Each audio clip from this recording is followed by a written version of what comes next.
ഗോത്രവർഗ ഉന്നതികളിലേക്ക് റേഷൻ ധാന്യങ്ങൾ നേരിട്ടെത്തിക്കുന്ന സഞ്ചരിക്കുന്ന റേഷൻ കട പദ്ധതിയുടെ സംസ്ഥാനതല ഉദ്ഘാടനം വെള്ളരിക്കുണ്ടിൽ മന്ത്രി അനൂപ് ജേക്കബ് നിർവഹിച്ചു. ഓണക്കാലത്ത് 1,65,000 മെട്രിക് ടൺ അരി സംസ്ഥാന സർക്കാർ പൊതുവിതരണ ശൃംഖല വഴി വിതരണം ചെയ്യുമെന്ന് അദ്ദേഹം പറഞ്ഞു. This news sponsored by Bobby Chamanur International Jewelers, traditionally trusted for 162 years. ഈ ഓണക്കാലത്ത് 1,65,000 മെട്രിക് ടൺ അരി സംസ്ഥാന സർക്കാർ പൊതുവിതരണ ശൃംഖല വഴി വിതരണം ചെയ്യുമെന്ന് മന്ത്രി അനൂപ് ജേക്കബ് പറഞ്ഞു. ഗുണമേന്മയുള്ള ഉൽപ്പന്നങ്ങൾ സുതാര്യമായി ജനങ്ങളിലേക്ക് എത്തിക്കുന്നതിനാണ് ഭക്ഷ്യ പൊതുവിതരണ വകുപ്പ് പ്രാധാന്യം നൽകുന്നതെന്നും മന്ത്രി കൂട്ടിച്ചേർത്തു. വെള്ളരിക്കുണ്ട് ദർശന ഓഡിറ്റോറിയത്തിൽ ഗോത്ര വിഭാഗങ്ങൾക്കുള്ള റേഷൻ ധാന്യങ്ങൾ വിതരണം ചെയ്യുന്നതിനുള്ള മൊബൈൽ റേഷൻ കടയുടെ സംസ്ഥാനതല ഉദ്ഘാടനവും ഫ്ളാഗ് ഓഫ് കർമ്മവും നിർവഹിച്ച് സംസാരിക്കുകയായിരുന്നു മന്ത്രി. മുൻഗണനാ റേഷൻ കാർഡുകൾ അനുവദിക്കുന്നതിനാണ് പ്രധാന പരിഗണന നൽകിയത്. 100 കർമ്മ പരിപാടിയിൽ ഉൾപ്പെടുത്തി ലക്ഷ്യമിട്ടത് 50,000 മുൻഗണനാ കാർഡുകൾ വിതരണം ചെയ്യുന്നതിനാണ്. എന്നാൽ ഇതുവരെ 73,000 റേഷൻ കാർഡുകൾ പട്ടികയിൽ ഉൾപ്പെടുത്തി കുടുംബങ്ങൾക്ക് നൽകിയിട്ടുണ്ടെന്നും മന്ത്രി പറഞ്ഞു. 35 കിലോയാണ് ലഭിക്കുന്നത്. ഇനി അത് ആളൊന്നിന് 7 കിലോ എന്ന നിലയിലേക്ക് പരിമിതപ്പെടുത്താൻ പോവുകയാണ്.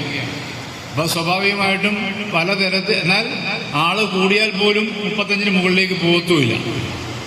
ആളുടെ എണ്ണം ആളൊന്നിന് 7 കിലോ ആണെങ്കിൽ അതിനനുസരിച്ച് 5-ൽ കൂടുതൽ അംഗങ്ങളുണ്ടെങ്കിൽ നമുക്കത് കൂടുതൽ കിട്ടണ്ടേ? അതുണ്ടാവുന്നില്ല.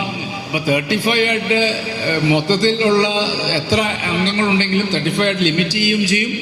പോരാത്തതിന് ആളൊന്നിന് 7 കിലോ ആയിട്ട് കുറയുകയും ചെയ്യും. അപ്പോൾ ഇതൊക്കെ സ്വാഭാവികമായിട്ടും അവിടെ ഉണ്ടാവുന്നത് ടോട്ടൽ അലോട്ട്മെന്റിൽ, കേരളത്തിന്റെ ടോട്ടൽ അലോട്ട്മെന്റിൽ കുറവ് വരാൻ പോകുന്നു എന്നതാണ്. അത് സ്വാഭാവികമായിട്ട് നമ്മളെ സംബന്ധിച്ച് ആശങ്ക ഉണ്ടാക്കുന്ന ഒന്നാണ്.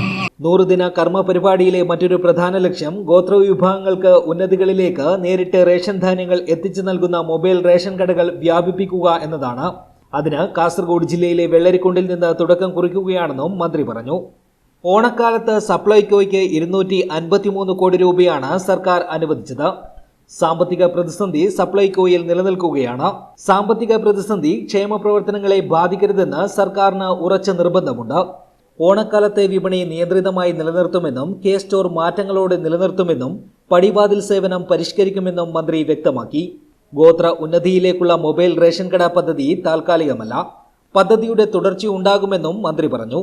തുടർന്ന് അരിങ്കല്ല് ഗോത്ര ഉന്നതി ഉരുമൂപ്പൻ പി രാഘവനെ ചടങ്ങിൽ മന്ത്രി ആദരിച്ചു. കാസർഗോഡ് ജില്ലയിൽ അരിങ്കല്ല്, വീട്ടിയാടി, പാൽച്ചുരന്തട്ട്, മാമ്പള്ളം, ചിറ്റക്കാൽ, അത്തിക്കടവ്, അരീക്കര, ഓണി എന്നീ ഉന്നതികളിലെ താമസക്കാർക്ക് താമസ സ്ഥലത്ത് നേരിട്ട് ഭക്ഷ്യധാന്യങ്ങൾ എത്തിച്ചു നൽകും. ബളാൽ ഗ്രാമപഞ്ചായത്ത് പ്രസിഡന്റ് എ ലത അധ്യക്ഷത വഹിച്ചു. കള്ളാർ ഗ്രാമപഞ്ചായത്ത് പ്രസിഡന്റ് കെ രജിത, ബളാൽ ഗ്രാമപഞ്ചായത്ത് വൈസ് പ്രസിഡന്റ് രാജു കട്ടക്കയം, കള്ളാർ ഗ്രാമപഞ്ചായത്ത് vice president M Simon, Kasaragod ജില്ലാ പഞ്ചായത്ത് അംഗം ബിൻസി ജെയിൻ, കെ ടി സ്കറിയ, ഉരുമൂപ്പൻ പി രാഘവൻ, ജില്ലാ സപ്ലൈ ഓഫീസർ എം സുനിൽകുമാർ തുടങ്ങിയവർ സംസാരിച്ചു. ഭക്ഷ്യ പൊതുവിതരണ ഉപഭോക്തൃകാര്യ കമ്മീഷണർ കെ ഹിമ IAS സ്വാഗതവും റേഷനിംഗ് കൺട്രോളർ സി മോഹൻകുമാർ നന്ദിയും പറഞ്ഞു. News bureau, Vellarikundu.